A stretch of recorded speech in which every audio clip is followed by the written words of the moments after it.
Baik, selamat siang. Selamat siang dan halo teman-teman dan juga Bang Kailun. Selamat datang di sesi asistensi Fisika Mekanika UTS Genap 2026. Sebelum memulai asistensi pada hari ini, marilah kita berdoa terlebih dahulu menurut agama dan kepercayaan masing-masing agar sesi asistensi ini berjalan dengan lancar. Berdoa dimulai.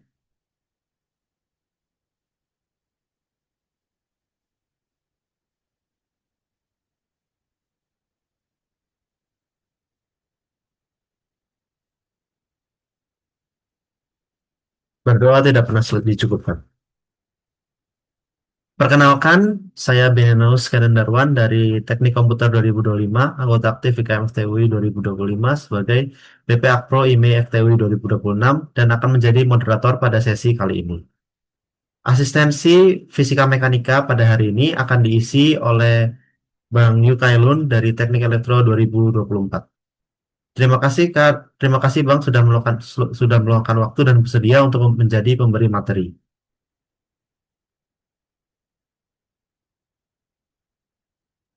Sebelum memulai, teman-teman dipersilakan untuk mengisi absensi yang sudah dikirimkan di kolom chat. Baik, untuk mempersingkat waktu, kami persilahkan kepada Bang Kailun untuk dapat memulai asistensinya. Oke, thank you. Ini suara gue masuk ya. Masuk, Bang. Oke, bentar ya.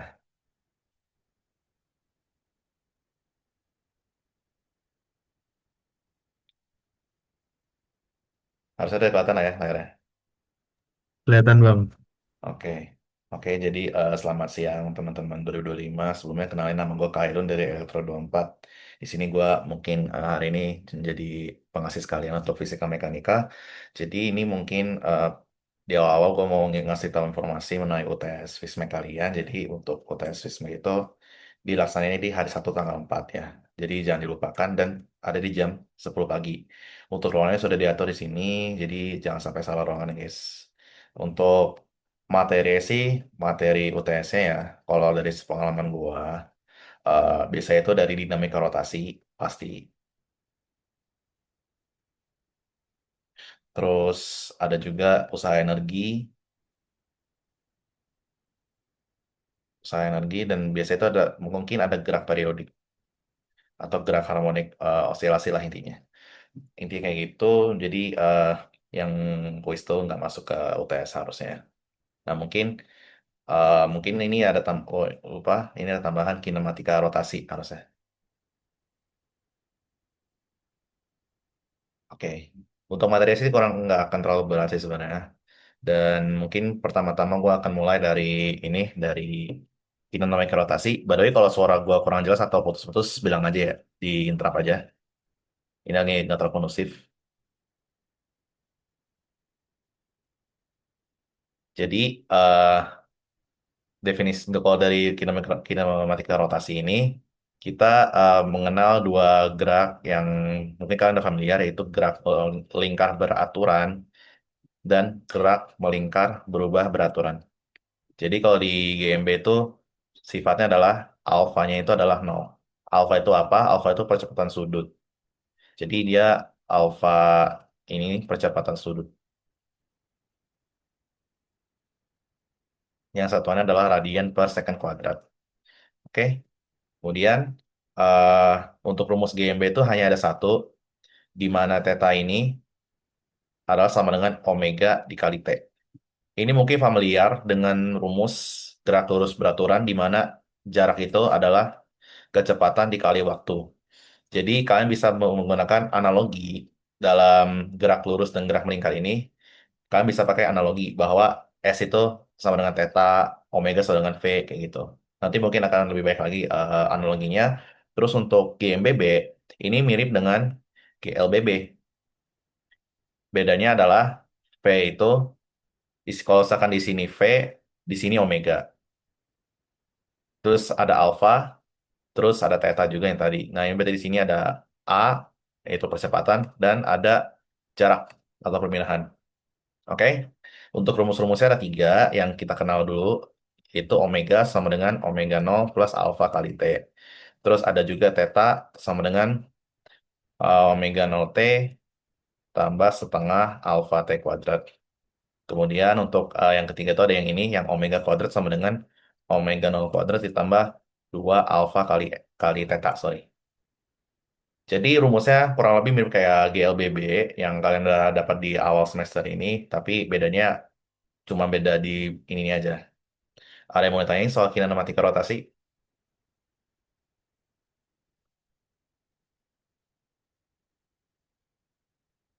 Nggak ada. Kalau nggak ada mungkin ya mungkin gue bisa tulis aja analogi analogi game gerak lurus ke gerak melingkarnya. Jadi dalam gerak melingkar ini kan banyak saat kalau ini gerak lurus, misal gue bikin ini gerak lurus, ini gerak melingkar. Nah, kalau di gerak lurus kan ada satuan perpindahan, ada kecepatan, ada percepatannya. Kalau di gerak melingkar ini dia menjadi theta, menjadi omega di sini, dan dia menjadi alfa. Terus mungkin nanti ada tambahan lagi ketika udah ada dinamika. Dinamika kan ada gaya, ada massa. Nah, ini kalau dalam melingkar, ini menjadi torsi dan massa dalam graf lingkar itu adalah inersia. Mungkin nanti akan gue bahas lagi. Oke, mungkin biar nggak terlalu lama-lama kita masuk ke soal yang ada di diktat. Jadi di sini diberikan sebuah cakram yang jari-jarinya 0,3 meter, mula-mula berputar dengan kecepatan sudut 20 radian per second. Nah, jadi kalau ada kata-kata mula-mula, berarti kalian nanti kalau misalnya di UTS, kalian tulis dulu datanya, diketahui kayak omega nolnya itu adalah 20 radian per second. Jadi kalau ada kata mula-mula itu adalah kecepatan awalnya. Terus diberikan alfanya, itulah minus 4 radian per second kuadrat. Oke, sampai akhirnya berhenti. Nah, ini bertanda bahwa omega omega aksennya itu adalah nol. Yang berarti di sini omega aksennya itu adalah nol radian per second. Nah, yang A ditanyakan berapa waktu yang dibutuhkan cakram untuk berhenti. Jadi, untuk jawabannya, yang A ini kita pakai rumus yang ini. Omega sama dengan omega nol plus alfa T. Kenapa kita pakai ini? Karena kita nggak tahu waktu. Karena kan kita udah dikasih bentar. Jadi kita kan udah dikasih omega, udah dikasih omega nol, udah dikasih alfa. Yang kita nggak tahu kan T-nya kan. Maka kita pakai rumus yang ini. Gitu. Oke. Nah, jadi ini tinggal dimasukin aja.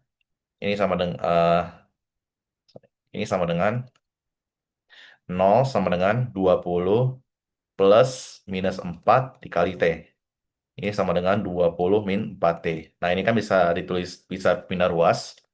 4T sama dengan 20, T sama dengan 5 detik. Oke, ini kurang lebih gampang lah ya harusnya. Nah, buat yang B, ditanya berapa jumlah putaran. Oke, oke. Di sini gue mau take notes di sini bahwa em, jarak sudut itu tidak sama dengan banyak putaran. Jadi kalau jarak sudut itu dia ada satuannya. Jarak sudutnya dia satuannya adalah radian. Tapi kalau banyak putaran ini cuma angka, ini nggak ada satuannya, jadi cuma angka biasa gitu.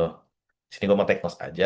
Jadi nanti ada satu tambahan step lagi. Tapi buat yang B ini kita cari dulu jarak sudutnya berapa. Jadi kita pakai rumus theta sama dengan omega nol kali T tambah setengah alfa T kuadrat. Kan sampai berhenti kan. Kalau sampai berhenti, berarti T-nya itu dimasukin 5 dari soal A. Oke. Kemudian kita masukin angka-angkanya. Omega 0 itu ada 20 dikali 5 ditambah setengah dikali minus 4 dikali 5 kuadrat. Oke. Ini jadinya 100 ditambah dikurangin, sorry. Ini dicoret jadi min 2 Berarti minus ini dikali ke sini jadi minus minus 2 dikali 25. Atau ini sama dengan 200 dikali dikurang 50 sama dengan 50 radian. Tapi yang kita tanya itu, yang ditanya oleh soal itu bukan ini. Yang ditanya adalah banyaknya putaran yang dilakukan. Jadi dia ditanya itu N-nya. Nah, N itu kita bisa rumuskan sebagai theta dibagi 2 pi. Banyaknya putaran ini. Karena kan satu putaran volt itu kan 2 pi radian kan dalam satu lingkaran ini. Makanya kita pakai ini rumusnya. Ini sama dengan 50 per 2 pi atau 25 per pi putaran.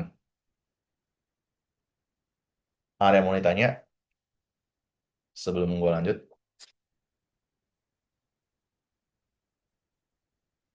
Nah, mungkin kalau di ini ini jawaban kalau dimasukin ke kalkulator itu adalah 7,6 putaran. Karena kalian boleh kalkulator juga, jadi kalian boleh ada apa hitung sampai angka-angkanya gitu, angka fixnya. Oke, kalau nggak ada yang mau ditanya, kita ke C. Di C, berapa panjang lintasan yang ditempuh oleh titik pada tepi cakram selama perlambatan terjadi?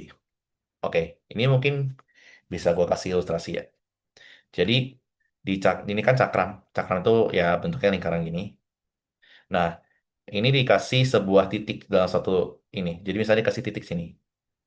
Nah, titik ini kan ini dia berputar kan dengan kecepatan lurus omega dan memiliki alfa di sini yang arahnya itu berlawanan dengan omega. Nah, selama perlambatan ini dia jaraknya berapa? Ini ditanya jaraknya, jarak sini nih. Jadi jarak kayak keliling gitu. Jadi seberapa jauh titik itu titik bergerak di lingkaran di ini di keliling lingkaran. Oke, ini ada shortcutnya. Jadi gue lupa bahwa di sini tuh dalam gerak lurus dan gerak lingkar itu punya hubungan. Kalau di gerak lurus dan gerak lingkar kita punya hubungan bahwa S itu adalah theta dikali R, di mana R ini adalah jari-jari. Nah, di sini juga dapat hubungan V sama dengan omega dikali R, A itu adalah alfa dikali R. Terus ini apa? eh, Torsi di sini adalah F dikali R dan nanti inersia itu adalah mr kuadrat. Nanti ini beda lagi. Oke, oke. Jadi untuk nomor 3 paling simpel adalah kita pakai apa? Pakai yang ini. Jadi buat yang ini kita pakai S sama dengan theta R, yaitu tetanya tadi yang di awal ya, yaitu yang 50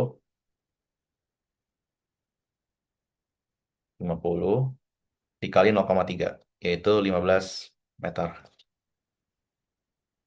Oke, ada yang mau ditanya? Sebelum gua lanjut ke soal nomor 2, boleh langsung on mic aja atau nggak mungkin chat. Yang B, kenapa nggak pakai rumus status sebelum omega T? Yang B. Karena dia ini gerak meningkat beraturan. Karena dia ini bergerak beraturan yang ditandai dengan adanya alfa. Mungkin kalau dia nggak ada alfa, mungkin kita pakai ini, benar. Tapi ingat, kalau di sini tuh berlaku ketika alfa 0. Tapi di sini kita punya alfa di sini. Aman nggak?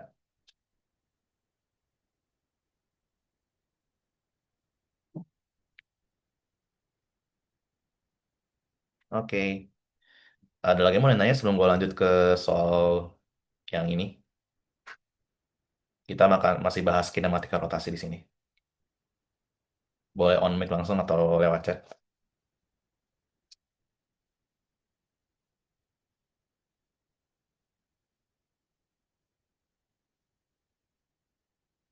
Oke, kalau nggak ada, Sekarang kita akan lanjut ke bagian soal yang paket 2 ini. Jadi kita punya kipas yang mulai berputar dari keadaan diam. Kalau dia bilang dari keadaan diam, berarti dia omega nolnya adalah nol. Oke? Dan dia berakselerasi secara merata hingga mencapai kecepatan 72 rpm. Oke. Berarti ini kayak besarnya putaran ini adalah 72 rpm. Dengan menempuh sudut putar sebesar 8 putaran penuh selama eh percepatan tersebut. Jadi kayak banyak kayak sudut sudut putarannya itu 8 putaran penuh. Ya, ini mungkin labelingnya nggak jelek tapi nggak apa-apa.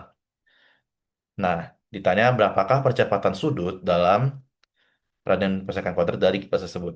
Oke, jadi di sini yang kita nggak tahu kan alfa. Oke, jadi kita tahu ini omega nol ini akan diakselerasi sampai omega. Oke, di mana ini dari nol sampai ya nggak tahu nih berapa. Ini kita cari dulu. Oke, nah ini kita bisa pakai rumus omega nol sama dengan omega nol. Sorry. Omega nol plus alfa kali T. Tapi di sini kan kita nggak tahu waktunya kan. Kita cuma dikasih tahu dia berakselerasi sampai 70 rpm. Berarti this does not work. Karena kita nggak tahu nih waktunya berapa. Dan kita nggak bisa cari tahu. Kita pakai rumus yang tidak ada waktunya. Yang nggak ada waktunya tuh yang ini. Omega kuadrat sama dengan omega nol kuadrat ditambah 2 alfa theta. Oke? Nah, makanya di sini kita juga disuruh tetap cari tetanya. Oke? Sebentar. Oke. Jadi di sini kan ini bukan theta ya jadinya. Ini mungkin gue kasih kasih huruf lain K misalnya. Oke. Nah, di sini kita harus cari theta dulu dan omega dulu. Karena kita tahu ini nol, ini nggak ada pasti. Kita tahu ini nol, kita cari dulu omeganya. Nah, omega itu kan kalau kita back to basicnya ya, ini adalah 2pi dikali F. Oke. Nah, di sini kan dikasih RPM. RPM itu kan kayak RPM itu kan kayak 72 rotasi per menit. Dan kita dalam rotasi per menit ini kita harus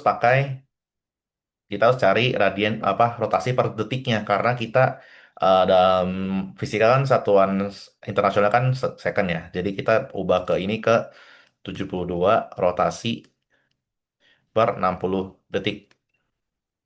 Dimana kalau ini dihitung ini menjadi nah, nah ini udah jadi frekuensinya. Jadi frekuensinya ini adalah 72 per 60. Oke. Maka ini bisa dikaliin 2pi dikali 72 per 60. Oke. Dimana kalau lo hitung ini besarnya kira-kira adalah 77,54 radian per second. Nah ini kan rotasi kan. Ini kan awalnya rotasi. Tapi kalau dikaliin kedua pi, ini udah jadi radian. Oke. Aman? Oke. Terus buat theta, kan dibilang bahwa dia melakukan 8 putaran penuh. Kita mungkin catat di sini bahwa satu putaran penuh itu adalah 2pi radian. Jadi karena dibilang dia 8 kali melakukan putaran penuh, berarti theta ini bisa kita bilang 8 dikali 2pi, yaitu 16 pi radian. Oke? Atau ini mungkin kalau kita hitung secara angkanya pakai kalkulator ya, ini 50,27 radian.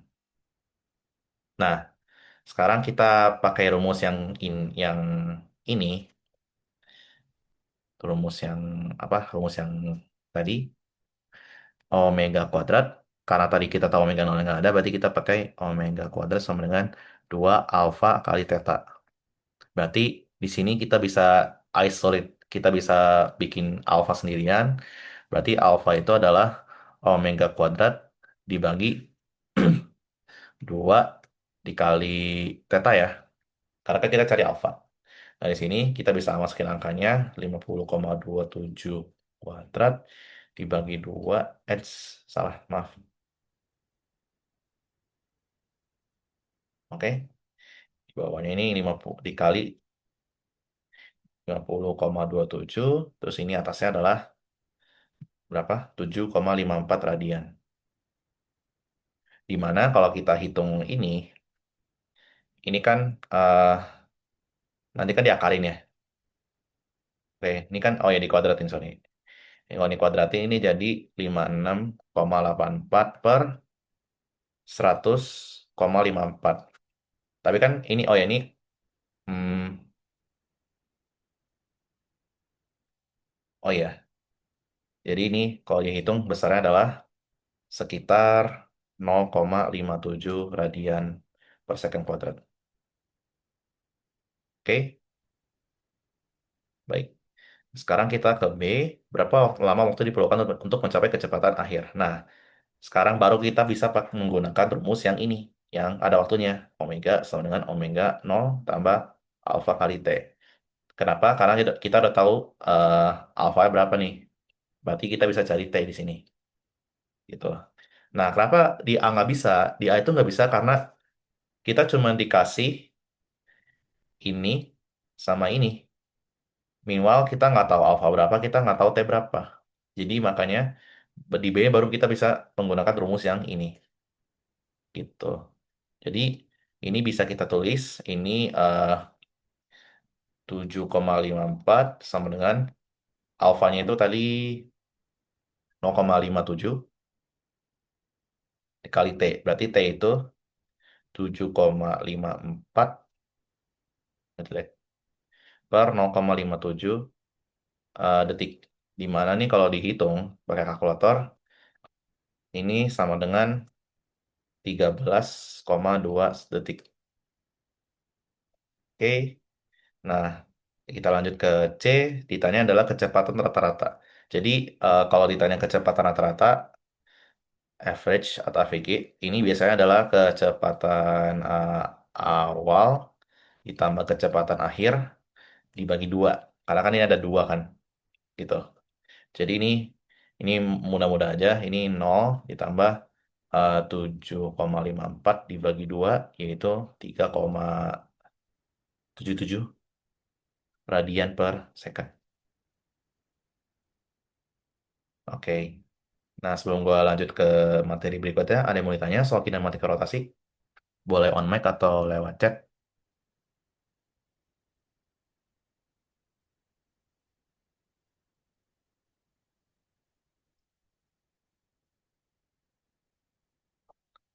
Gue tunggu sampai 13.39.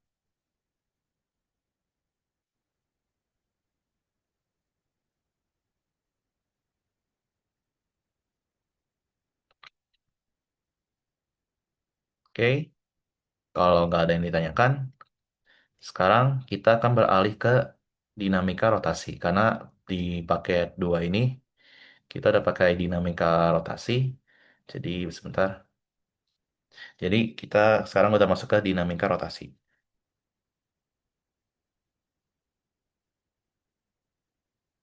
Oke, jadi sebelum kita bahas ke soal ini, kan ini butuh dinamika rotasi, tapi yang ini sebenarnya nggak sih, tapi nggak apa-apa. Oke, dalam dinamika rotasi, kita mempelajari ini hukum Newton, tapi dalam rotasi. Jadi, kita tahu basicnya hukum Newton itu adalah F sama dengan M dikali A. Tapi, karena kita mainin di rotasi, hukum Newton ini bisa kita modifikasi menjadi torsi itu adalah inersia dikali alfa. Ini mungkin bisa ditulis di cheat sheet. Nah, tapi basically, eh, torsi itu adalah torsi Dia adalah hasil kali antara jarak dengan gayanya yang tegak lurus. Jadi tau ini itu adalah jarak dikali gaya. Dan ada syarat, R dan F harus tegak lurus. Ini harus diingat. Jadi ibarat kalau kalian, eh misal kalian punya lingkaran nih. Kalian punya lingkaran, terus kalian mau kasih gaya. Gayanya ke sini. Dan dia punya jarak, maka dia punya torsi. Ada torsi. Tapi semisal gimana kalau kita bisa di sini. Terus kita kita kasih gaya ke sini. Ini F, terus ini R-nya. R-nya ke sini. Nah, R sama F kan ini saling sejajar nih. Kalau saling sejajar, dia nggak akan pengaruh apa-apa. Alias di sini, torsinya adalah nol. Karena sejajar. Nah, ini basically eh, secara vektor, torsi ini vektor juga ya. Ini adalah R di cross dengan F, cross product. Jadi dia tuh pasti tegak lurus. Makanya di sini kalau dalam besarannya ini bisa ditulis sebagai R dikali F dikali sin theta. Di mana theta itu adalah sudut di antara R sama F. Makanya tadi di awal gue bilang bahwa R dan F ini harus saling tegak lurus. Kalau dia sejajar, torsinya nol. Jadi ini bisa diingat bahwa kalau R dan F sejajar, torsinya pasti nol. Oke? Nah, sekarang kita juga mengenal yang namanya momentum linear kan sebelumnya. Nah, kalau momentum linear kan kita tahu P itu adalah massa dikali kecepatan. Tapi kalau kita kan mainnya di rotasi. Di rotasi ini kita bisa modifikasi bahwa momentum sudut ini, berarti ini disebutnya momentum sudut. L, jadi momentum sudut itu lambangnya adalah L, itu inersia dikali omega, sesuai analogi yang kita gunakan tadi di bagian pertama. Oke? Jadi ini diingat. Baik. Terus dalam momentum linear kan kita punya kekekalan momentum linear kan. Jadi ada hukum kekekalan momentum linear. Maka di sini juga berlaku hukum kekekalan momentum sudut juga. HKML, HKMS. Jadi kalau di sini gaya eksternalnya adalah nol, maka di berlaku P awal sama dengan P akhir. Nah, di sini juga hukumnya, kalau dia nggak ada torsi eksternal, maka L awal sama dengan L akhir. Kayak gitu. Nah, mungkin s- terus, oh iya, kan tadi gue mention soal inersia, inersia, inersia ya. Tapi kan inersia kan beda kan dengan massa. Jadi kita akan masuk ke momen inersia. Momen inersia ini, kalau kita dirumuskan secara basicnya, itu adalah M dikali R kuadrat. Tapi ini untuk titik partikel. Jadi momen inersia itu banyak banget sebenarnya. Secara fisika mekanika ya itu banyak banget. Mungkin gue juga sebenarnya nggak hafal, tapi ini mungkin kalian bisa catat bahwa kalau misalkan dia silinder pejal atau dia cakram, momen inersinya itu adalah setengah mr kuadrat. Terus kalau misalkan dia bola, bola pejal, bro, ini inersinya itu adalah 2 per 5 mr kuadrat. Dan sebagainya. Kalian bisa cari aja di Google dan kalian boleh taruh di cheat sheet-nya ya. Oke? Ada yang mau ditanya soal dinamika rotasi? Sebelum gue lanjut ke soal mungkin.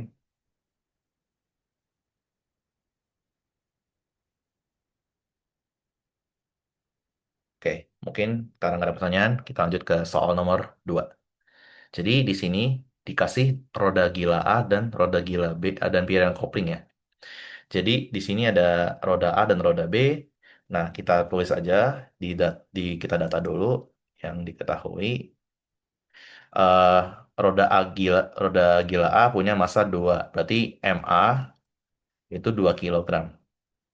Terus dia punya jari-jari RA sama dengan 0,2 meter. Dan dia punya laju sudut awal atau omega A itu adalah 50 radian per second. Terus kita juga punya kopling B nih. Nah, kopling B ini juga piringan, eh, di mana massa B itu adalah 4 kilogram, jari-jari B itu adalah 0,1 meter, dan omega B itu adalah 200 radian per second. Nah, di A dibilang tentukan laju sudut akhir omega setelah piringan tersebut didempelkan sampai menyatu. Oke, ini gua mau ilustrasiin lagi kan di diktat sebenarnya ada ilustrasi ya. Jadi mungkin kalau secara garis besarnya awal itu adalah dua roda A dan B di mana mereka ini berputar omega A omega B dan punya jari-jari RA dan RB. Nah, ini kan awalnya berputar masing-masing. Tapi kemudian ini disatukan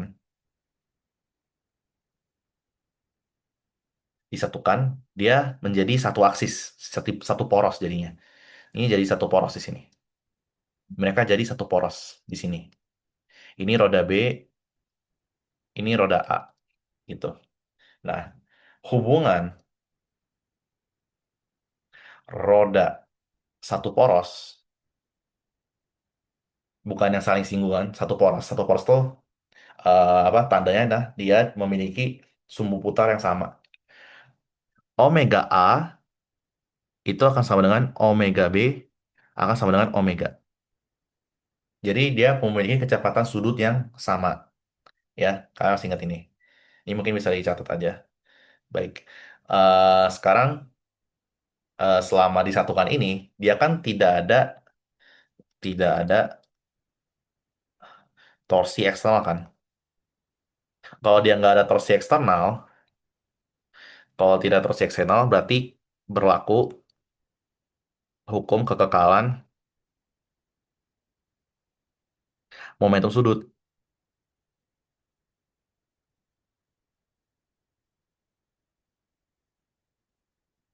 Jadi di sini berlaku hukum kekekalan momentum sudut di mana L awal sama dengan L akhir. Nah, L awalnya kita tinjau ini bagian awal, ini tuh yang awal, ini tuh yang akhir. Kan awalnya dia misah, akhirnya dia disatuin gitu ya. Nah, berarti kita bisa tulis di L awal itu kan ada dua roda yang berputar satu terpisah. Berarti dia punya LA ditambah LB sama dengan LAB misalnya. Kan digabung kan. Nah, L ini kan di awal kan inersia dikali omega kan. Berarti kalau LA dia IA omega A tambah IB omega B sama dengan nah, terus juga kan karena di sini omega ya sama, aslinya kan eh, IA omega tambah IB omega kan. Karena dia sama gitu. Eh, jadi dia bisa ditulis ulang sebagai gabungan dari inersia dikali dengan omega karena omega sama. Oke? Nah, ini yang kita cari nih sekarang. Ini yang kita cari. Oke? Sekarang kita masukin ininya. Nah, di sini kan dia silinder kan, I-nya. Kan dia roda. Roda itu, nah ini mungkin tanda tambahan ini juga bisa juga berlaku ke roda. Roda itu eh, momen momen inersianya adalah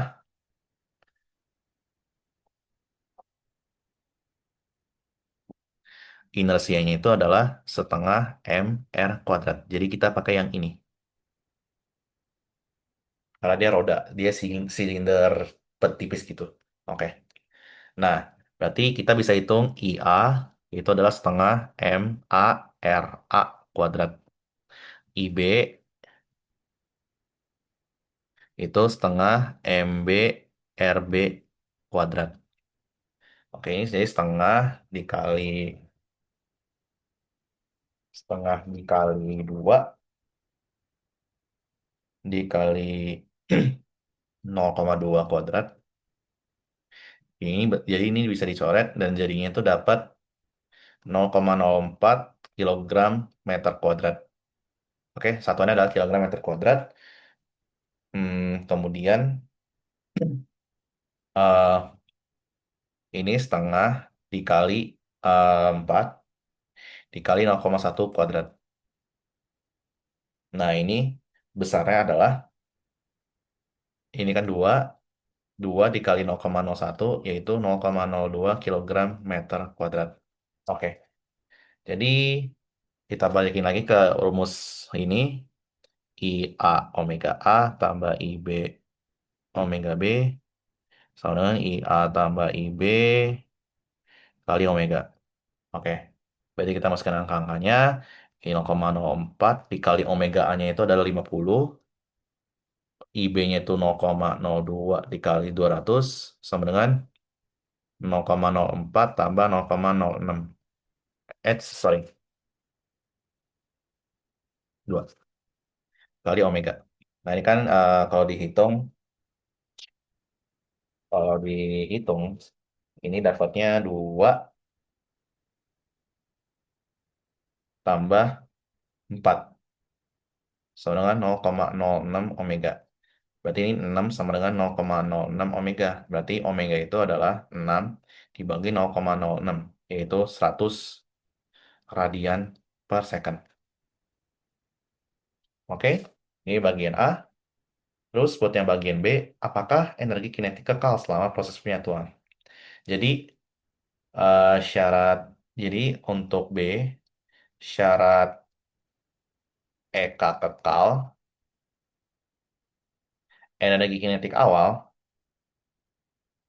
harus sama dengan energi kinetik akhir.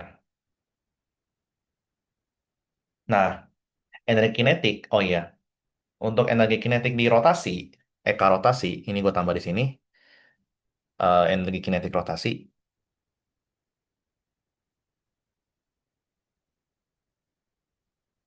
Kan kalau linear kan kita tahu EK itu adalah setengah M V kuadrat. Nah, kalau dalam rotasi, kalau EK rotasi, EKR, berarti ini jadinya setengah inersia dikali omega kuadrat. Oke? Jadi, eh di sini kita cek EK awal. EK awal tuh ada, buat EK awal ini, itu ada dua roda yang berputar secara terpisah, berarti mereka punya EKA dan EKB.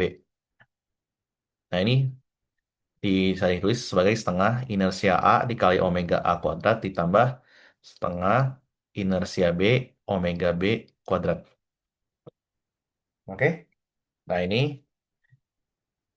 masukin angka-angkanya, setengah dikali 0,04 dikali 50 kuadrat plus setengah dikali 0,02 dikali 200 kuadrat.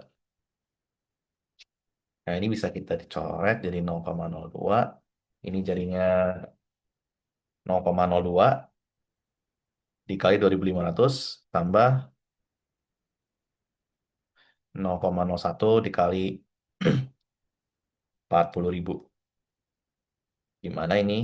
Kalau kita hitung, ini eh, 50 tambah 400 atau 450 Joule. Nah, terus buat EK akhirnya, kan dia cuma satu ya. Berarti dia cuma ada satu roda yang berputar secara barengan, yaitu kita gabung inersia A tambah inersia B kali omega kuadrat. Setengah dikali 0,06 karena kita tahu gabungannya berapa. Terus ini omeganya itu dikali 100, ini 100 kuadrat. Nah, di mana ini menjadi 0,03 dikali 10.000 atau 300 Joule. Nah, di sini kan kelihatan nih, EK awal tidak sama dengan EK akhir.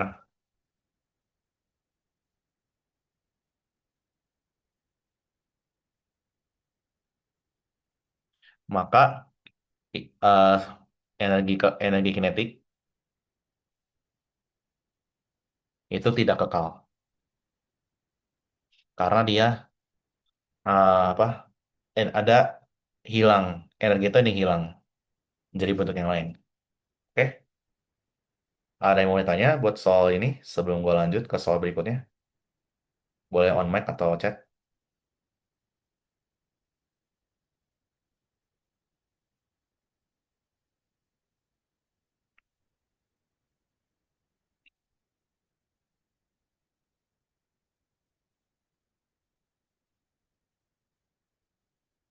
By the way, kalau emang suara gua kecil atau apa atau gua putus-putus, interupsi aja ya nanti.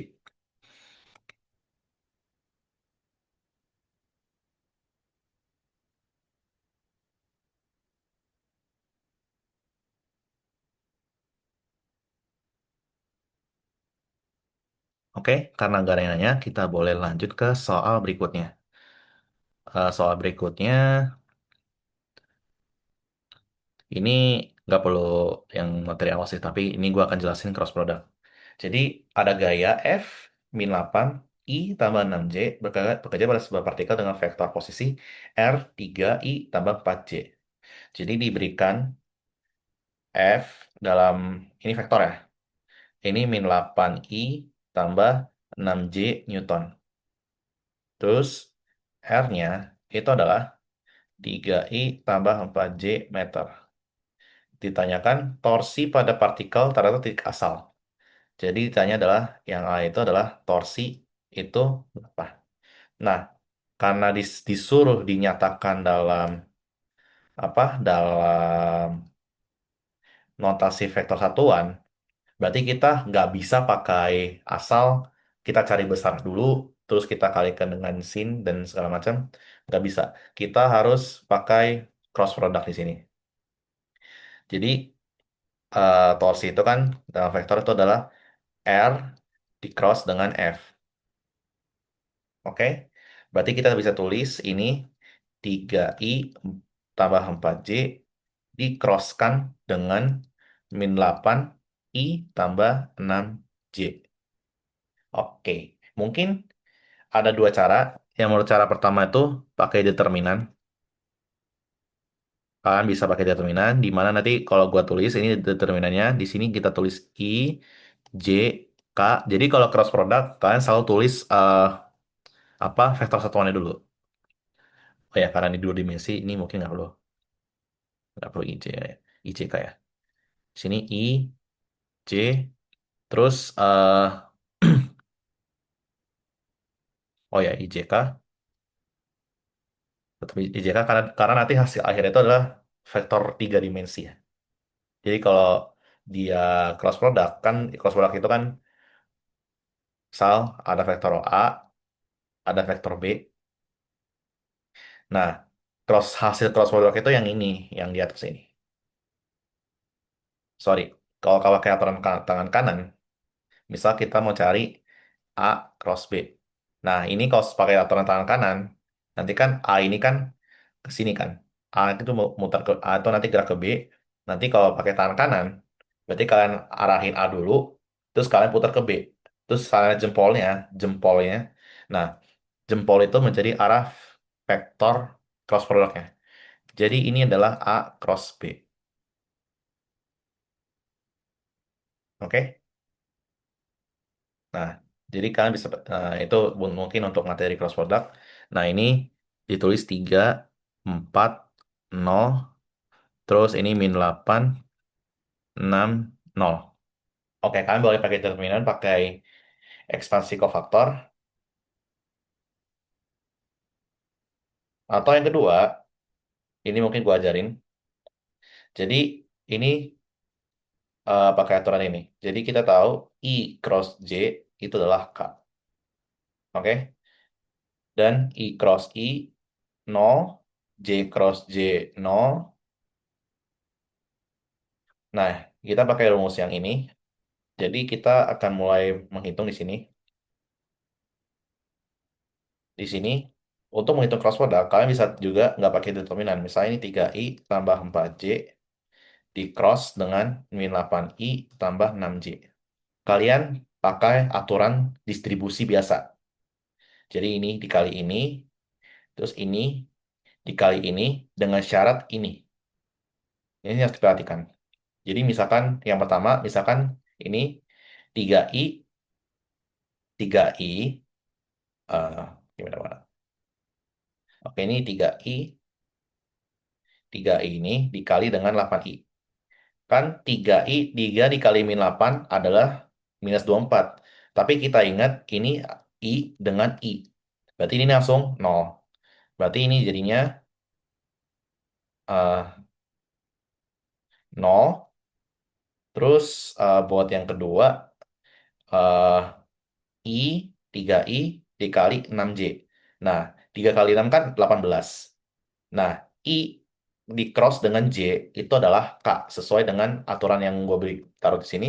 Berarti ini bisa ditambah 18, I cross J itu adalah K. Terus kita lanjut ke sini. Nah, ini kan karena 3 udah habis, berarti kita lanjut ke 4J. Sekarang nih 4J ini dikalikan ke min 8i. Nah, di sini kan J-nya di cross dengan I, bukan I cross J. Berarti kalau kalian ingat sifat cross product juga, kalau kita punya A cross B, ini sama dengan minus B cross A. Berarti juga berlaku misalkan I cross J sama dengan minus J cross I. Ya berarti J cross I itu adalah minus I cross J. Ya, berarti di sini 4J ini dikali dengan minus 8, 4 dikali min 8 itu minus 32. Tapi karena dia J cross I, berarti dia hasilnya adalah minus K. Jadi minus 32 dikali minus K. Karena dia J cross I, bukan I cross J. Hati-hati, aturan apa urutan dalam cross product itu penting karena beda minus tuh udah salah biasanya. Oke?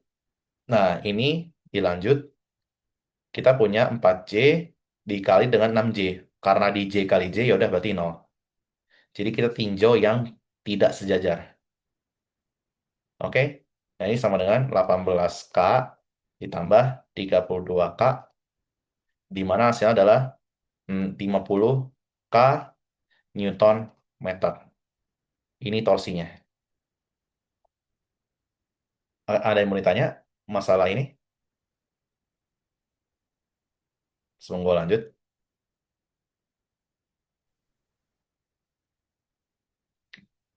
Oke. Nah, yang B itu adalah yang ditanya itu adalah sudut antara R dengan F ya. Nah, kalau ditanya sudut, berarti kita pakai yang besarannya. Nah, jadi ini bisa kita tulis besarannya. Ini besarannya itu adalah 50 Newton meter karena dia cuma K aja. Nah, sekarang kita cari F. Besaran F-nya itu adalah akar 6 kuadrat tambah 8 kuadrat. Yaitu kalau kita ingat triple Pythagoras ini jadi 10. Oke? Ini minus 8. Harusnya minus 8 tapi nggak apa-apa. Minus 8 kuadrat. Nah, untuk besar F-nya itu kan dia 3 kuadrat tambah 4 kuadrat kan. Dimana ini sama dengan 5. Ini 5 Newton, ini 5 meter. Jadi buat bagian B,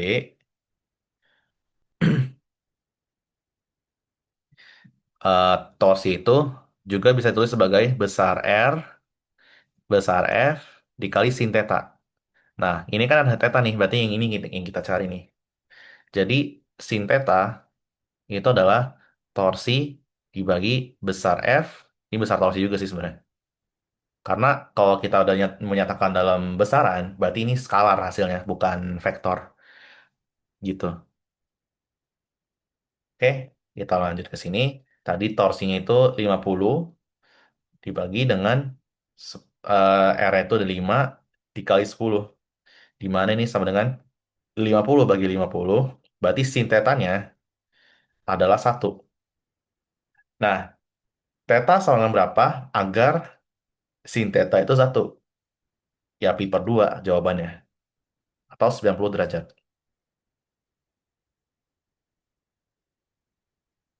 Oke. Sebelum gua lanjut ke materi berikutnya, ada yang mau ditanyakan tentang cross product atau mungkin dinamika rotasi? Gua tunggu sampai 14.07 kali ya. Kalian boleh lewat chat atau mungkin boleh on mic langsung.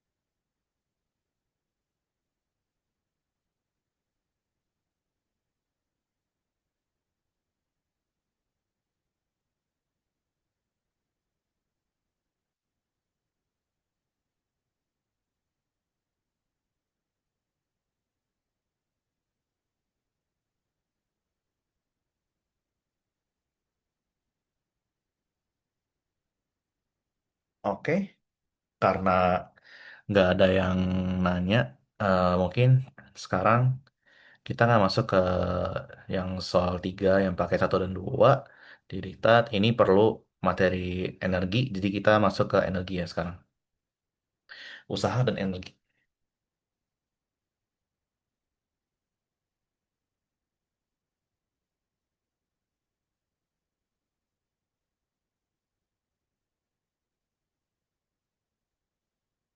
Jadi usaha itu secara definisi itu dia adalah laju total adalah dot product antara gaya dengan perpindahan delta S. Nah, jadi usaha itu adalah skalar. Karena skalar karena dia adalah dot product. Dia adalah dot product antara gaya dengan perpindahan. Ini gue tulis lebih rapi lagi. Dia adalah dot product antara F dengan delta S atau perpindahan. Nah, satuan dari usaha dan energi juga, satuannya adalah joule. Joule juga. Energi juga joule satuannya. Dan makanya nanti ada teorema usaha energi, ada hukum kekayaan energi, dan segala macamnya. Oke. Nah, ini in general.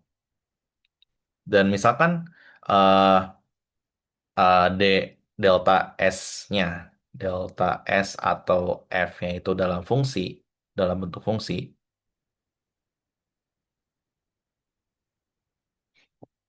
berarti usaha ini bisa tulis sebagai integral dari F dot ds. Oke? Atau bisa ditulis juga F dot ds kali cos theta. Jadi karena dia dot product, berarti dia dilihat yang gaya yang sejajar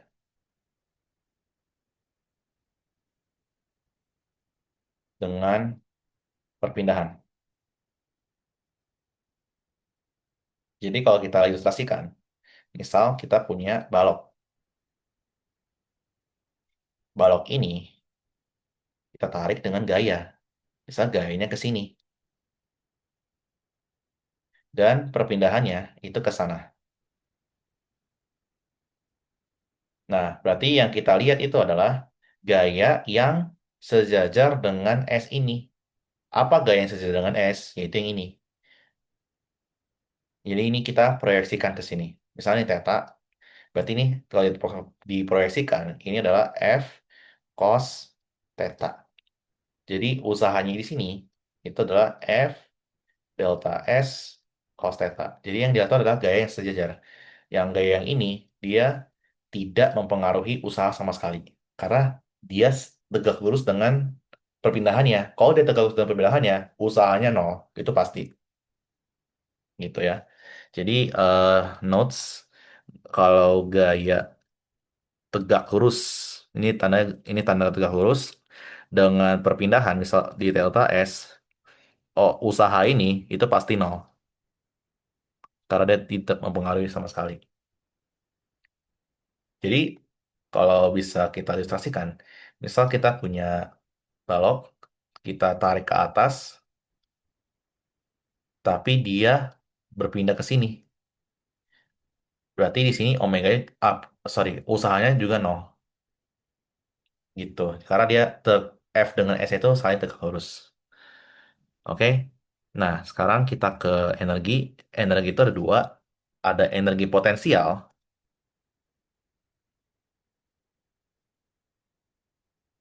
dan energi kinetik. Energi potensial ini ada karena posisi suatu benda. Kalau energi kinetik, dia ada karena dia ada kecepatannya atau dia sedang bergerak. Itu ciri-cirinya. Ini energi kinetik ini biasanya kalau dia ada V. Kalau ada V, pasti dia punya energi kinetik. Kalau energi potensial dari posisi. Nah, ada beberapa energi potensial di sini, yaitu energi potensial gravitasi, di mana energi potensial ini bisa dirumuskan EP adalah massa dikali gravitasi dikali ketinggiannya. Ini mungkin kalian udah lumayan familiar di sini. Terus kita juga punya namanya energi potensial pegas. Di, kalau ada pegas yang kita extend, yang kita panjang sampai sejauh X misalnya, dan dia punya konstanta pegas K, di sini EP pegas ini rumusnya adalah setengah K X kuadrat. Oke. Nah, untuk energi kinetik, dia rumusnya pasti selalu setengah M V kuadrat. Selalu. Dan satuan ini juga Joule, ini juga Joule. Jadi nggak beda dengan usaha. Nah, makanya di sini it- dalam usaha energi, kita mengenal namanya teorema usaha energi, di mana usaha ini bisa ditulis sebagai perubahan energi kinetik, bisa juga usaha ini adalah perubahan minus dari energi potensial, gitu. Jadi kalau ada perubahan energi kinetik, perubahan energi potensial, ini bisa dianggap sebagai usaha, gitu. Nanti buat penurunan rumusnya kan bisa baca di PPT dosen atau mungkin kalian baca di Holiday. Di sini gue akan fokus ke rumus-rumusnya aja. Jadi, hmm, nggak usah berlama-lama, kita langsung ke soal nomor 3 ini. Jadi, di sini dibilang Andi menjatuhkan bola dari ketinggian 2 meter. Jadi, kita bisa gambar dulu ilustrasinya biar biar enak. Jadi, ini punya ada tanah, terus ada bola yang ini ketinggiannya 2 meter. Terus, setelah dia mantul kembali, dia kan di sini mantul kan. Nah, sebenarnya kan dia mantulnya di satu arah ini, dia cuma mantul di sini-sini. Kalau di gambar ini mantul di sini-sini doang. Tapi karena untuk kemudahan analisis, kita biasanya gambarnya di sini. Walaupun pada kenyataannya dia tuh cuman di satu tempat itu aja, dia nggak berpindah kemana-mana. Oke, sekarang ini tanya berapa persen energi awal yang hilang selama pantulan? Oke, jadi di sini ini kan bola ini kan punya ketinggian. Kalau suatu bola itu punya ketinggian dan dia diam, di sini dia dianggap, oh ya, di sini dianggap V-nya itu nol karena dibilang dijatuhkan. Kalau menjatuhkan, berarti V awal itu adalah nol. Jadi dia nggak ada kecepatan awalnya. Makanya di sini kita bisa pakai, eh, kalau dalam kinematika itu adalah namanya gerak jatuh bebas.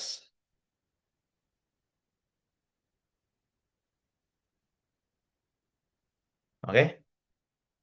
Nah, di sini karena dia dari suatu ketinggian, maka kita bola ini memiliki energi potensial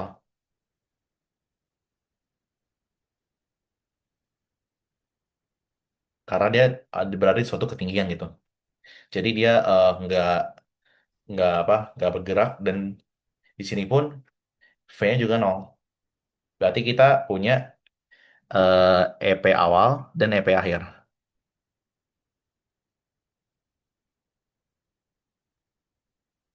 Nah, EP awal ini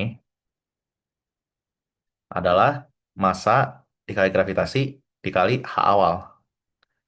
Jadi H awal ini kita anggap sebagai 2 meter. Untuk H akhirnya dia 1,5 meter. Dan EP akhir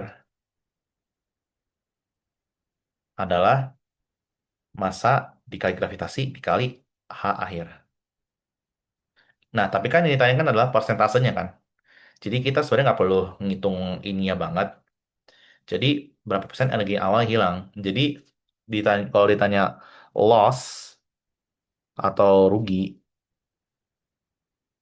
jadi persentase kerugian itu bisa dibilang sebagai EP eh, apa EP akhir dikurangin EP awal dibagi EP awal apa sorry EP awal ya. Eh, jadi sorry kebalik. Ini EP awal dikurangi EP akhir per EP awal. Nah, ini kan M G H awal min M G H akhir dibagi dengan M G H awal. Nah, di sini kan masanya kan nggak dikasih tahu, tapi kita lihat bahwa masa ini bisa kita coret karena sama semua. Dan kita juga bisa coret G-nya juga karena sama. Maka di sini yang tersisa adalah, oh iya, dikali 100%. Ini dikali dengan 100%. Nah, ini jadinya sisa H awal dikurangi H akhir dibagi H awal times 100%. Oke? Nah, ini bisa ditulis 2 dikurangi 1,5 dibagi 2 dikali 100%. Atau ini jadinya 0,5 dibagi 2 kali 100%. Jadinya 25%. Itu. Ada yang mau ditanya sebelum gua pindah ke soal bagian B?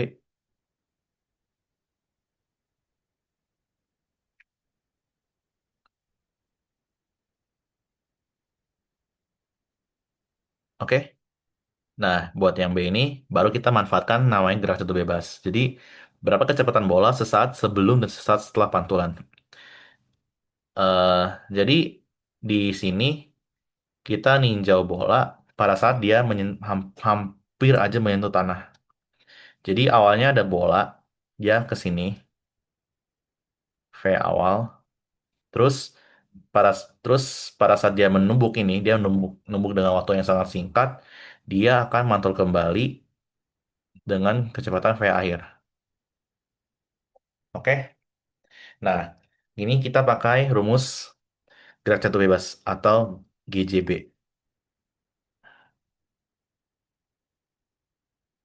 Nah, V itu kalau dalam gerak jatuh bebas itu rumusnya selalu akar 2G kali H.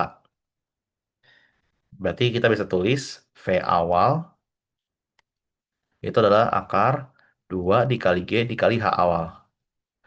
Di mana kalau ditulis ini akar 2 dikali 9,8 dikali 2. Oke? Nah, ini nanti bisa dihitung nanti pakai kalkulator. Buat yang V akhir, ini akar 2 dikali G dikali H akhir. Ini sama dengan akar 2 dikali 9,8 dikali 1,5. Atau ini mungkin ditulis sebagai eh 2 akar 9,8. Ini eh 3 dikali 9,8, akar 3 kali 9,8. Nah, kalau dihitung pakai kalkulator, ini hasilnya adalah 6,3 meter per second. Ini 5,4 meter per second. Oke, ada yang mau ditanya soal ini?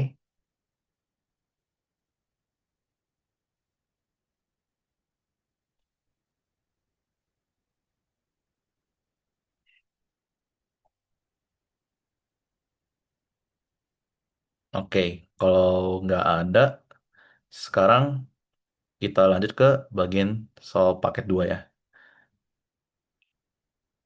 Di sini dibilang ada balok belum 3 kilo meluncur di atas permukaan meja tanpa gesekan dengan kecepatan 8 dan menuju balok kedua yang diam dengan massa 4,5 kilo. Sebuah pegas mematuhi hukum Hooke dan memiliki K sama dengan 850 Newton per meter dipasang pada balok kedua. Oke, ini panjang ya, Pink, tapi intinya ilustrasi adalah kayak gini. Jadi ini ada permukaan dengan ini dibilang licin karena dia bilang nggak ada gesekan. Jadi ada balok satu yang bergerak dengan kecepatan V1 sama dengan 8. Terus ini punya massa 3 kilo. Ada balok kedua yang dia tuh diam. Tapi di sini dipasang pegas. Oke? Dan massanya adalah 4,5 kilo. Nah, karena dia akan gerak, berarti suatu saat dia akan menumbuk ini. Balok ini akan menumbuk bagian pegasnya sini. Dan kalau dibayangin ya, dia akan menumbuk bagian pegas ini. Maka kalau ini pada saat dia bertumbuk, pada saat bertumbuk, dia akan menjadi kayak gini. Jadi ini akan suatu seakan-akan dia terkompres gini.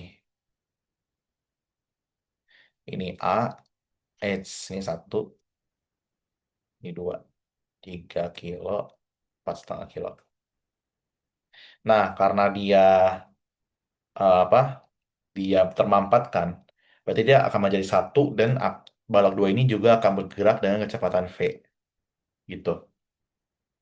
Oke? Nah, sekarang A, berapa pemamatan maksimum pegas tersebut? Oke. Jadi kita untuk menyelesaikan ini pakai hukum kekekalan energi.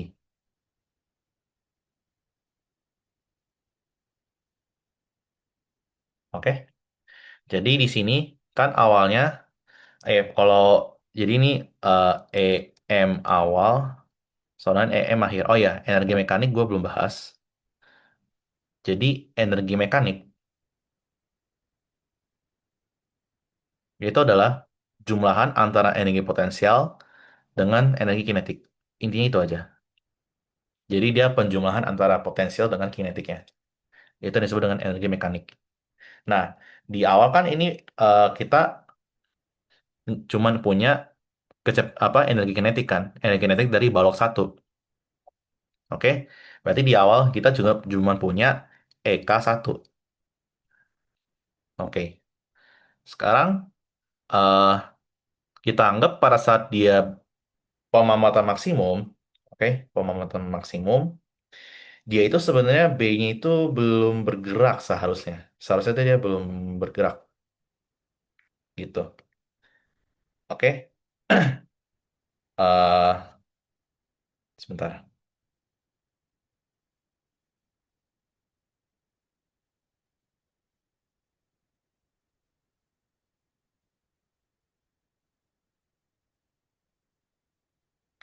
Oke, jadi ketika dia pemamatan maksimum, dia tuh udah bergerak gitu loh.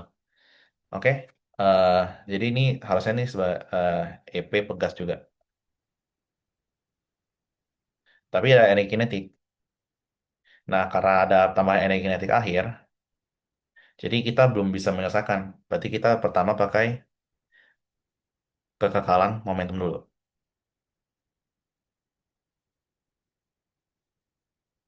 Oke? Nah, di sini kita pakai kekekalan momentum, di mana P awal sama P akhir. Oke. Nah, P awal tuh cuma ada P1 sama dengan, nah P akhir itu kan ada dua, jadi dia P1, P12, di mana dia tuh udah termampatkan. Maka di sini momentumnya adalah M1 V1 sama dengan M1 plus M2 dikali V2. Oke. Nah, M-nya ini besarnya adalah 3 dikali 8 sama dengan 3 ditambah 4,5, oke, dikali V, V2. Tapi kita anggap V karena kita cari kecepatan akhir ini, jadi 24 sama dengan 7,5 V. Berarti V ini adalah 24 dibagi 7,5 atau besarnya adalah 3,2 meter per second. Oke, nah sekarang eh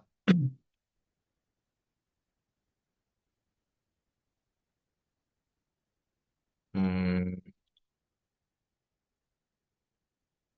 energi kinetik ini, yang energi kinetik apa ini akan berubah semuanya menjadi energi kinetik apa energi potensial pegas, sorry.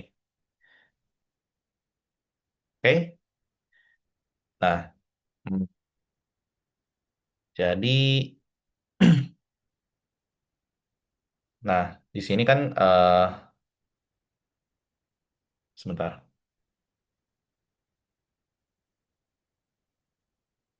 Kalau kita ngacu ke diktat, dia tuh ada gerak relatif ya. Jadi bisa dibilang apa? Ada satuan mu di mana ini ada perbandingan masanya. Ini adalah M1 dikali M2 dibagi M1 tambah M2. Nah, di mana ini ini bisa 3 dikali 4,5 dibagi 3 tambah 4,5. Kalau dihitung ini jadinya 1,8 kilo. Nah, terus ada V relatif, di mana V relatif ini eh dia itu selisih antara kecepatan awal dengan kecepatan akhirnya. Nah, di sini V relatifnya itu adalah 8 dikurang 0 adalah 8 meter per second. Terus kita bisa hitung eka relatifnya, oke? Di mana eka relatif itu setengah mu dikali kecepatan relatif kuadrat. Nah, ini semua diubah menjadi energi potensial pegas yang rumusnya adalah setengah K X kuadrat. Nah, ini setengah ini kita samakan. Jadi ini sama ini kita sama dengankan. Jadi dia setengah mu V relatif kuadrat sama dengan setengah K X kuadrat. Ini kita coret. Yang kita cari itu adalah X. Berarti ini jadinya kalau kita tulis ulang, susun ulang, X itu, sorry, mu dikali V relatif kuadrat dibagi K adalah X kuadrat. Oke? Berarti X itu adalah akar dari mu V relatif kuadrat. X itu adalah V relatif dikali mu per K yang diakarkan. Oke? Ini bisa kita masukkan. V relatifnya itu eh, adalah 8. Akar dari mu-nya itu 1,8 dibagi 850. Nah, ini kalau dihitung, hasil akhirnya adalah 0,468 meter. Buat ini tuh bagian A. Nah, untuk bagian B, ditanya kecepatan akhir setelah tumbukan. Nah, ke dalam momentum kita juga mengenal istilah ini, istilah tumbukan elastis. Nah, pada kasus ini, balok menjadi satu setelah tumbukan. Artinya, dia tumbukan ini jenis tumbukan ini adalah tumbukan tidak elastis sama sekali.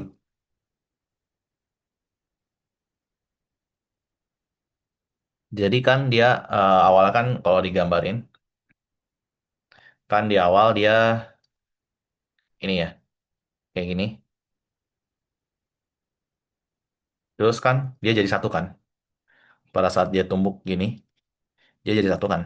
Nah ini pertanda bahwa dia tuh tumbukannya tidak elastis sama sekali.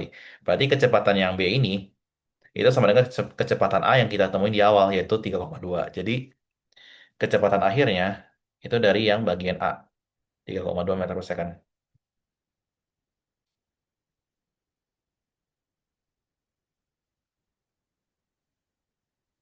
Oke. Nah, mungkin terus ke bagian C, apakah tumbukannya elastis? Nah,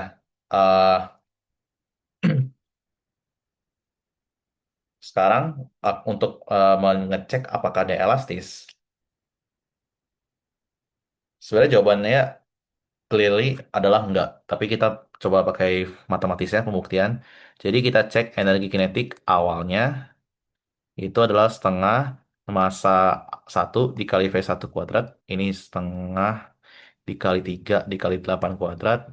Atau 3 dikali setengah dikali 64. 3 kali 32, 96 Joule. Nah, Eka akhir,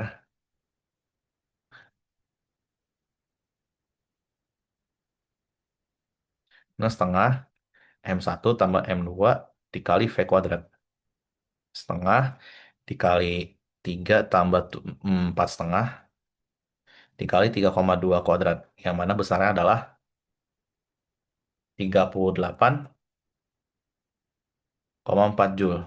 Nah, karena 96 tidak sama dengan 3,8, 3,4, maka jelas tidak elastis.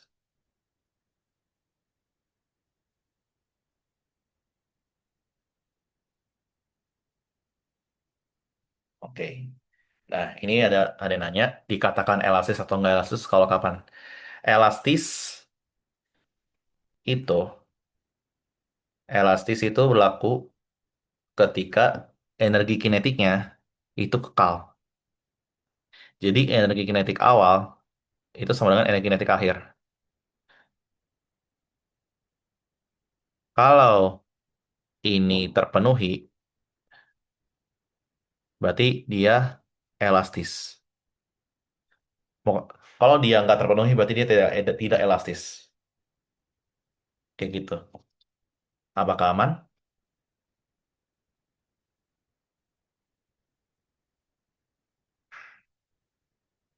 Oke. Oke, nah ini kita udah masuk ke materi terakhir tentang gerak periodik. Mungkin ini bakal jadi materi terakhir dari gua sebelum gua tutup. Nah, kita akan masuk ke namanya gerak periodik atau terkadang biasanya disebut dengan gerak harmonik. Sederhana. Jadi dalam gerak harmonik itu kita bisa meninjau dua, yaitu pegas dan bandul.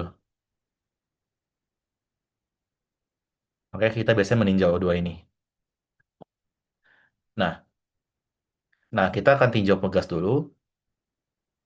Jadi pegas itu kalau kita punya pegas dengan konstanta K dan ada massa M di sini, maka kalau kita kasih apa pergeseran dalam pegasnya, dia akan bergerak. Jadi dia akan bergetar seperti ini. Jadi dia gini, gini, gini, gini. Kalau kita bayangin ya. Nah, di sini dalam pegas itu kita punya yang namanya periode osilasi, yang mana besarnya itu adalah 2pi dikali akar massa dibagi konstanta pegas. Jadi dalam pegas, gravitas itu tidak mempengaruhi gravitasi itu tidak mempengaruhi pegas. Jadi kalau misalkan ditanya, misal kayak pegas ada di bumi punya periode segini. Nah, ketika bawa ke bulan misalnya, berapa periode osilasi di bulan? Itu jawabannya sama, karena gravitasi itu tidak mempengaruhi osilasi di pegas itu. Nah, kita juga mempunyai omega atau frekuensi sudut. Ini namanya frekuensi sudut, di mana omega pegas itu adalah akar K dibagi M. Oke? Nah, ini mungkin secara sekilas itu aja. Terus, kalau kita mau cari tahu eh, apa keadaan dari pegas ini kita bisa menggunakan persamaan XT. XT ini adalah posisi di mana dia itu dirumuskan sebagai A dikali cos omega T tambah V. Mungkin gua akan breakdown satu persatu. Jadi, dalam posisi ini, eh, A ini adalah amplitudo, omega ini adalah frekuensi sudut, dan V ini adalah fasa awal,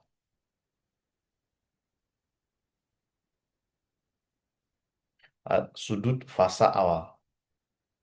Oke? Tapi biasanya kalau nggak ada kasih tahu di soal, biasanya usually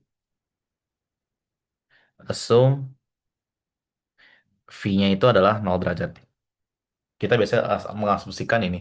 Nah, kita juga bisa mencari posisi yang diinginkan kan. Jadi, kalau kita kan juga bisa mencari kecepatan, karena kan kita tahu V itu adalah dx per dt kan.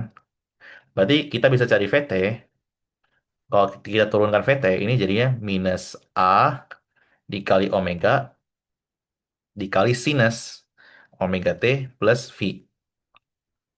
Oke, kenapa dia ada omega? Karena ketika kita menurunkan cos, kan turunan dari cos kan adalah minus sin. Nah, selain kita turunkan sinnya, cosnya, kita juga harus turunkan yang ada di dalam ini, pakai aturan rantai. Kita harus ingat aturan rantai ini. Oke, turunan trigonometri. Nah, ini ada faktor A omega kan. Nah, A omega ini disebut dengan V maksimum. Oke, baik. Nah, sekarang kita juga punya hubungan A itu adalah dV per dt kan. Berarti kita bisa turunkan ini sekali lagi. Kalau kita turunkan V-nya, berarti kita dapat AT adalah minus A dikali omega kuadrat dikali cos omega T ditambah V. Nah, di sini kita bisa mendapat hubungan lagi. Nah, ini kan ada, kalau gua susun ulang, ini adalah omega minus omega kuadrat dikali A cos omega T ditambah V. Nah, ini tak lain adalah posisi di awal. Karena di awal kan kita awalnya kan ini kan XT. Nah, ini juga XT. Berarti kita bisa punya dapat bahwa percepatan dalam osilasi itu adalah minus omega kuadrat dikali X. Kayak gini. Oke? Nah, sekarang kita masuk ke bandul.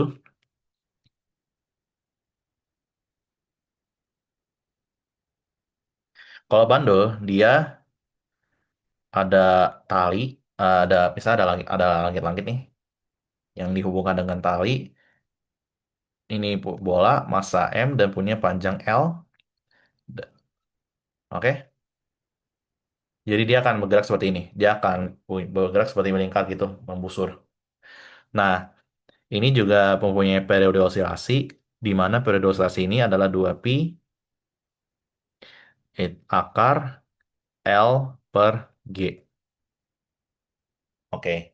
Nah, di sini bedanya dalam bandul, gravitasi ini mempengaruhi periodenya. Jadi semisal kita punya bandul di bumi, punya periode T, terus kita bawa ke bulan yang punya gravitasi sekian. Berarti periode itu akan berubah karena dia gravitasinya kan lebih kecil kan di bulan, maka periode bandul itu akan berubah. Jadi itu nanti akan take notes di situ. Nah, berarti terus juga kita juga punya omega bandul di mana besarnya adalah akar G dibagi L. Oke, untuk persamaannya sama, XT itu A cos omega T, tapi sisa sama. Jadi mungkin gua tulis aja di sini.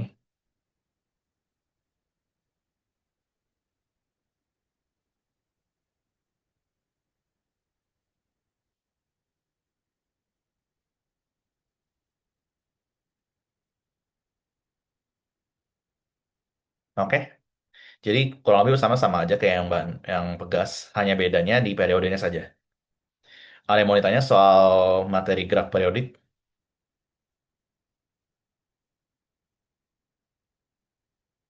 sebelum gua lanjut ke soal?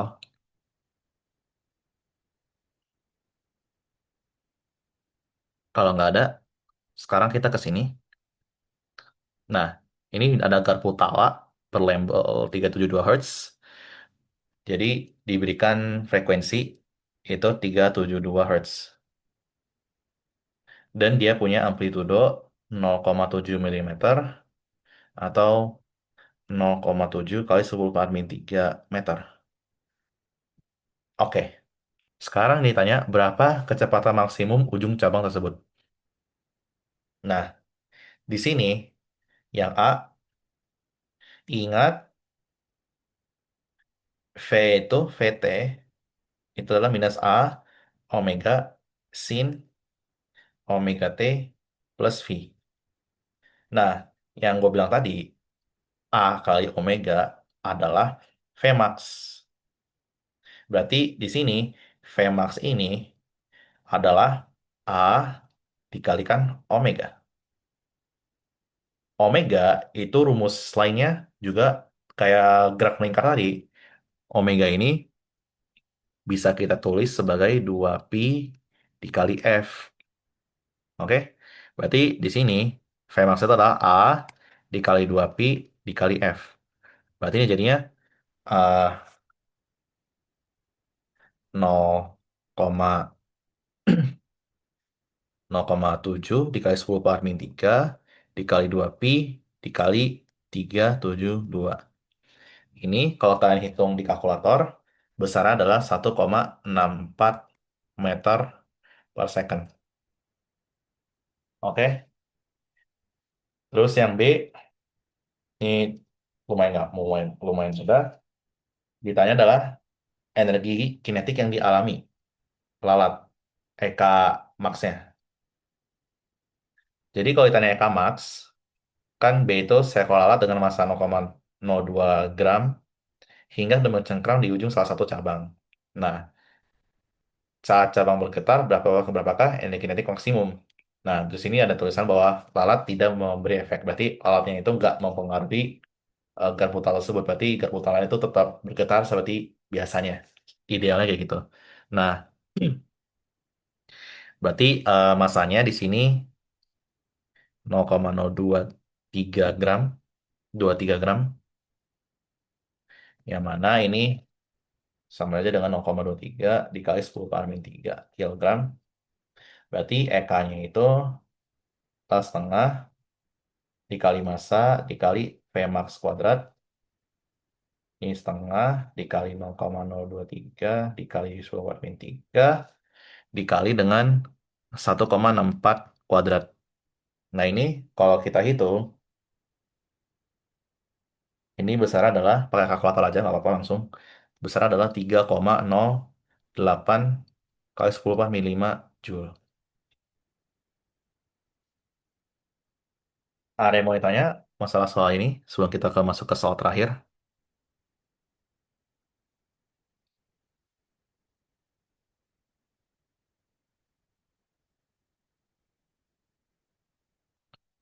Kalau nggak ada, kita akan masuk ke soal terakhir. Untuk asistensi hari ini, ada jam alarm berdetak 8 kali setiap detik. Jadi ini diberikan N-nya itu 8 kali per detik.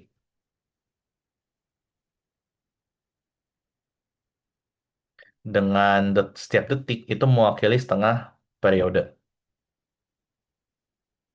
Oke? Ada dua roda, yaitu roda keseimbangan dengan jari-jari 0,55 dan terhubung ke poros seimbangan melalui jari tipis yang diabaikan. Total massa roda keseimbangan adalah ini. Jadi masanya itu adalah 0,9 gram atau 0,9 kali 10 per min 3. R-nya itu adalah 0,55 cm atau 0,55 kali 10 per min 3 meter. Nah, ditanya berapakah momen inersia roda keseimbangannya. Nah, di sini kan bentuknya adalah roda ya. Nah, kalau dia roda, maka dia akan punya dua massa ya. Hmm, nah, kalau di sini nggak dibilang, berarti kita anggap bahwa inersia itu adalah m dikali r kuadrat. Oke, berarti masanya itu adalah 0,9 dikali jari-jarinya itu adalah 0,55 dikali 10 per min 3 kuadrat. Di mana kalau dihitung besarannya, ini besar adalah 2,72 dikali 10 per min 8 kilogram meter kuadrat. Oke, nah terus berapakah konstanta torsi dari pegas koil? Jadi di sini tuh kita pakai periode apa benda tegar atau benda solid lah, benda solid. Oke, benda solid. Jadi eh, periode itu juga bisa kita tulis sebagai 2pi dikali akar dari inersianya dibagi dengan konstantanya. Oke. Nah, kita kalau mau cari K, berarti kita kuadratkan kedua ruas nih. Jadi T kuadrat sama dengan 4pi kuadrat dikali I per K. Berarti kalau kita mau cari K, berarti K itu adalah 4pi kuadrat dikali I per T kuadrat. Nah, sekarang di sini kan kita belum tahu T-nya kan. Nah, tapi kita tahu, hmm, kita tahu dari soal, N itu kan 8 detakan per detik ya. Berarti kalau kita mau cari satu detakan ya, berapa satu detakan berapa detik?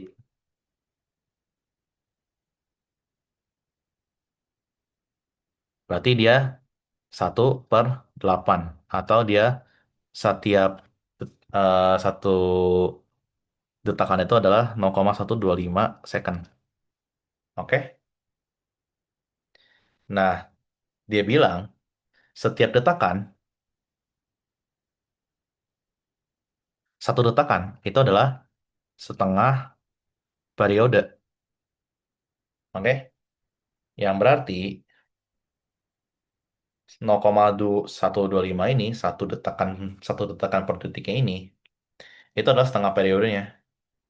Yang berarti T itu adalah 0,125 dikali 2, yaitu 0,25 detik. Oke? Nah, Sekarang kita bisa hitung K adalah 4pi kuadrat dikali ini indeksnya ada 2,72 dikali 10 pangkat min 8 kuadrat dibagi dengan periodenya adalah eh,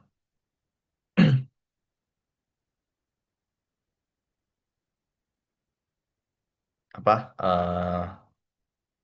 0,25 ya periodenya.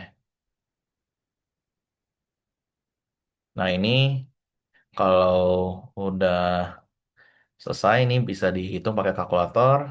Besar adalah 1,72 kali 10 pangkat min 5 yang besarannya adalah Newton meter per radian.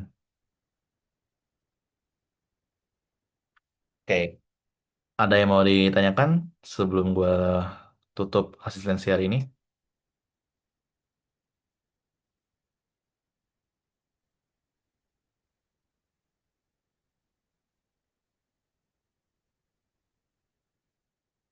Ini nanti gue kirim di nanti gue share materinya.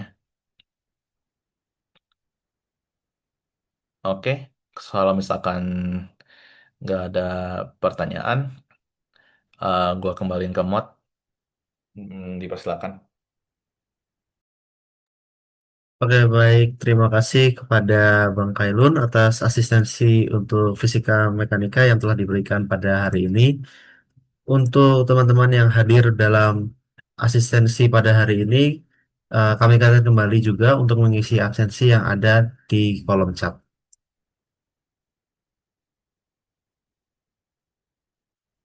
Oke, diingatkan pula untuk teman-teman bahwa di Diktat UTS Genap 2026 serta diktat dari tahun-tahun berikutnya, tahun-tahun sebelumnya dapat diakses di website Akpro pada kolom chat.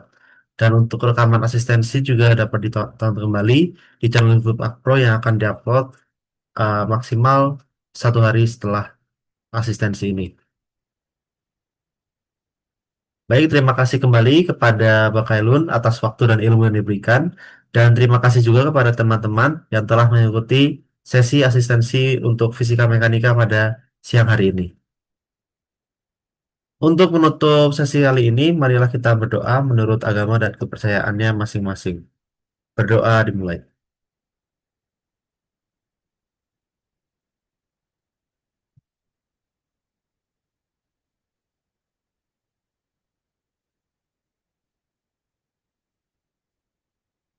Berdoa tidak pernah dicukupkan. Baik, terima kasih banyak teman-teman semua dan semangat untuk menjalankan pekan UTS mulai Senin besok. Terima kasih kembali kepada Bang Kailun atas asistensinya. Semoga UTS-nya bisa dilancarkan dan good luck semua dalam menjalankan UTS di minggu minggu depan. Oke, terima kasih untuk teman-teman semua yang sudah hadir. Dipersilahkan untuk meninggalkan Zoom meeting ini. Oh ya, tambahan untuk materi asistensinya ada di chat bisa di-download ya teman-teman.